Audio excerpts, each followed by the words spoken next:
Naya, kamu bantu observasi ya. Ibu yang baru masuk udah bukan 3 nih. Iya, Bu. Apa aku sudah siap? Ini bukan lagi oscil loh, padahal ini nyata. Ada nyawa di hadapanku. Tapi kenapa aku malah ragu ya?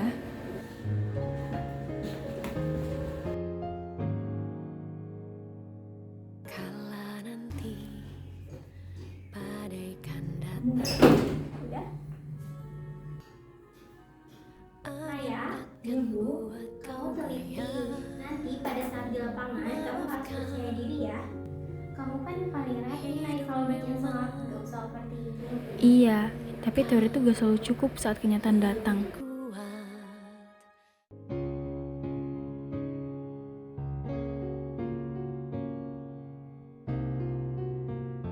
Ibu, tarik nafas ya, Bu, pelan-pelan. Iya, Bu Bidan, ini sakit banget. Aduh, sakit banget. Sakit banget. Aduh, sakit banget. Sakit banget, Bu Bidan. Aku diam, mulutku terbuka, tapi suaraku hilang. Tanganku kaku, aku sangat takut. Tapi aku juga tahu ibu ini butuh aku. Bukan teori, bukan nilai, tapi hadirku. Saya tahu ini tidak mudah, tapi Ibu tidak sendiri ya Bu ya. Saya ada di sini bersama Ibu. Ibu nggak usah khawatir ya Bu ya. Iya, Ibu, sakit banget. Kita akan lewati prosesnya bersama-sama. Iya. Saat aku bicara untuk menenangkan ibu, aku juga sedang menyembuhkan ketakutanku sendiri.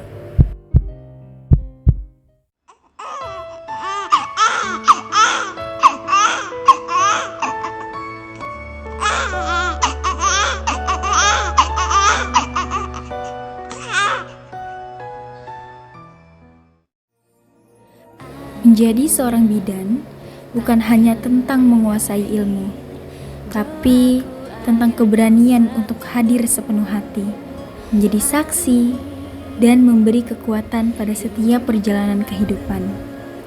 Aku mungkin tak selalu tahu semua jawabannya, tapi aku bisa belajar untuk selalu mendengarkan diri sendiri, ibu yang sedang berjuang, dan suara kehidupan yang perlahan tumbuh di dunia. Meski kadang hidup tak baik saja, nyanyian ini bukan sekedar nada. Aku ingin kau mendengarnya dengan hatimu.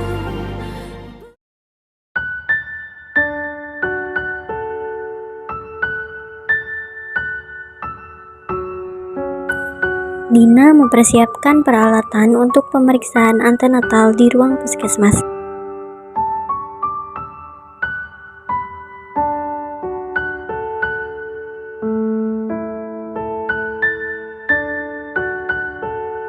Ibu Lila, pasien hamil muda yang terlihat cemas, masuk ke ruangan.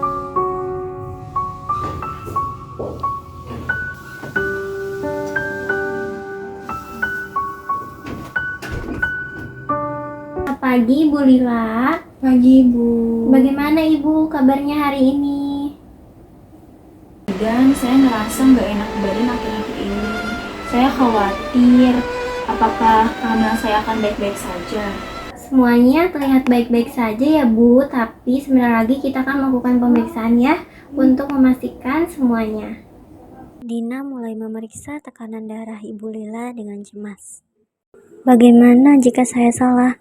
Bagaimana kalau saya tidak bisa menjawab kecemasan Ibu Lila dengan baik?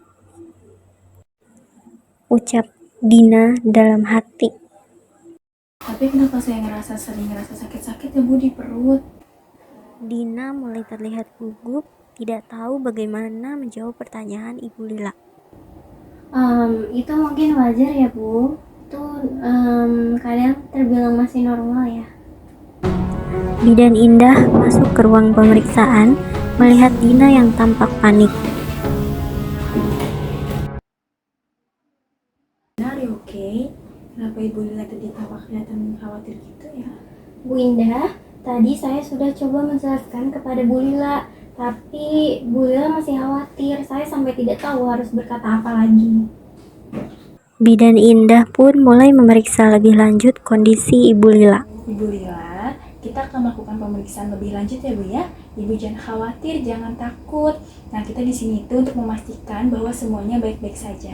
Makasih ya Bu Bidan Indah, saya cuma takut terus khawatir. Saya bingung apa yang harus saya lakukan. Ibu, kami di sini untuk membantu. Tidak ada yang perlu Ibu khawatirkan ya Bu ya. Iya, kita akan melakukan pemeriksaan lebih lanjut untuk memastikan semuanya. Iya, Bu.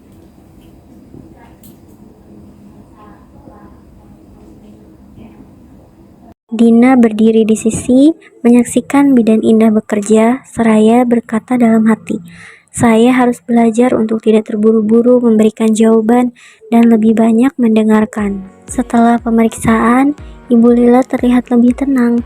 Bidan Indah berbalik ke Dina yang masih berdiri di samping meja. Dina, komunikasi itu bukan hanya sekedar memberi jawaban yang cepat, tapi kita harus mendengarkan terlebih dahulu nih, baru kita menjelaskan penjelasan yang lebih tenang kepada ibunya.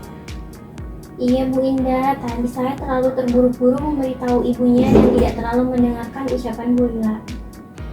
Tidak apa-apa Dina, kita kan semua masih belajar. Nah, sebagai bidan kita tuh harus tahu nih kapan kita harus berbicara dan juga kapan kita harus mendengarkan. Terkadang mendengarkan saja itu sudah cukup untuk pasien membuat tenang. Iya Bu Indah, nanti untuk kedepannya saya akan lebih sabar dan lebih teliti lagi. Terima kasih ya Bu Indah. Dina duduk di ruang istirahat mahasiswa, menulis di jurnal. Dia merenung setelah kejadian tadi. Terkadang yang dibutuhkan pasien bukanlah jawaban cepat, tapi kehadiran kita dan kemampuan untuk mendengarkan. Dalam kebidanan, kita harus mampu memberikan ruang bagi pasien untuk mengungkapkan perasaan dan kekhawatiran mereka. Hanya dengan cara itu, kita bisa memberikan dukungan yang sesungguhnya. Dina berjalan keluar dari ruang puskesmas, bertemu dengan teman sekelasnya, Tari, di lorong. Assalamualaikum. Hai. Ih, Dina. Hai Tari. Hai, gimana tadi? Ada pasien baru ya? Iya, tadi ada pasien baru, tapi aku tadi sempat khawatir. Tapi alhamdulillah sekarang udah lebih baik. Ih, keren banget sih. Ternyata komunikasi itu bukan tentang hanya soal menjelaskan ya, tapi ternyata juga tentang mendengarkan dan memberikan rasa aman pada pasien. Tuh, kamu keren banget sih. Ih, keren ya, aku bangga sama kamu. Makasih ya Tari, semoga aku bisa lebih baik ke depannya. Amin. Kamu juga lebih baik lagi ya. Terima kasih ya. Dadah. Bye. Hati ya. Iya.